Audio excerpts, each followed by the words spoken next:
Hello everyone, NEET और JW वालों के लिए केमिस्ट्री से एक बहुत ही बढ़िया क्वेश्चन। ये क्वेश्चन आपके नीट, जेडब्ल्यू और एम्स एग्जाम में पूछा जा चुका है।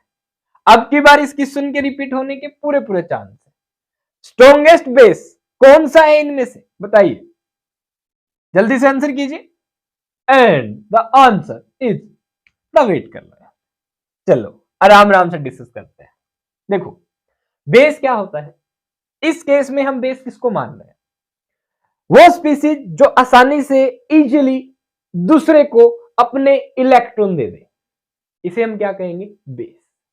जो जितना आसानी से इलेक्ट्रॉन देगा वो उतना ही स्ट्रॉन्ग बेस होगा। ठीक है, ओके। अब ये जो नेगेटिव चार्ज है ये यहां पे ऑक्सीजन एटम के ऊपर है, ये नाइट्रोजन के ऊपर, यहां इस कार्बन के ऊपर दिख ही रहा है। यहां पे नेगेटिव चार्ज है इस कार्बन के ऊपर। ठीक है, ओके। अब ऑक्सीजन, नाइट्रोजन और कार्बन में से किसकी इलेक्ट्रोनेगेटिविटी ज्यादा है? ऑक्सीजन की सबसे ज्यादा, उसके बाद नाइट्रोजन की, देन कार्बन। तो ये वाले तो क्या है, ज्यादा इलेक्ट्रोनेगेटिव है कार्बन की कंपैरिजन में, आसानी से इलेक्ट्रॉन नहीं देंगे तो स्ट्रॉन्ग बेस नहीं हो सकते। इन दोनों का पत्ता कट। चलो अब बात आ गई, ये वाला कार्बन, ये वाला कार्बन, दोनों पर नेगेटिव चार्ज। ठीक, कार्बन कार्बन तो सेम हो गए, दोनों ही स्ट्रॉन्गेस्ट बेस है ना। गौर से देखो, इस कार्बन के साथ यहां पे 3 बॉन्ड है, यहां पे हालांकि अगर ये नेगेटिव चार्ज है तो इलेक्ट्रॉन होगा। ठीक है, एक्चुअली में क्या था, CH triple bond CH acetylene था, इथाइन था।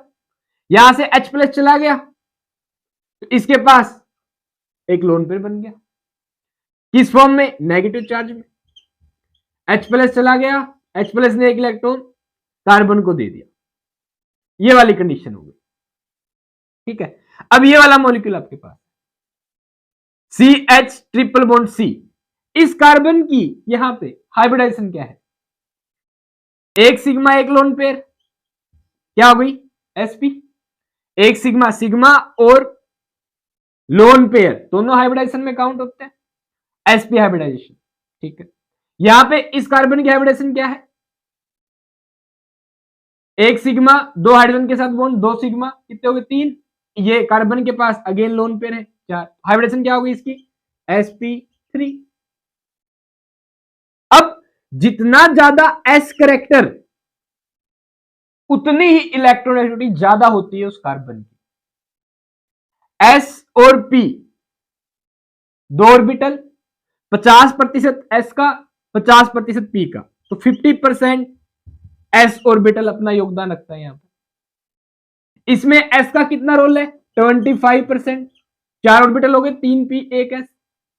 s का कितना कंट्रीब्यूशन हुआ? 25%। एक बार नोट कर लो, जिस कार्बन या जिस हाइब्रिडाइजेशन में s करेक्टर क्या हो ज्यादा, उसकी इलेक्ट्रोनेगेटिविटी क्या होगी? ज्यादा।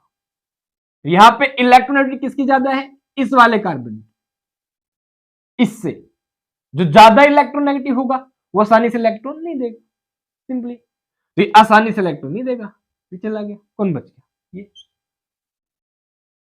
तो इस तरीके से आप इस क्वेश्चन को सेट करेंगे और अपने दिमाग में रट लो भाई।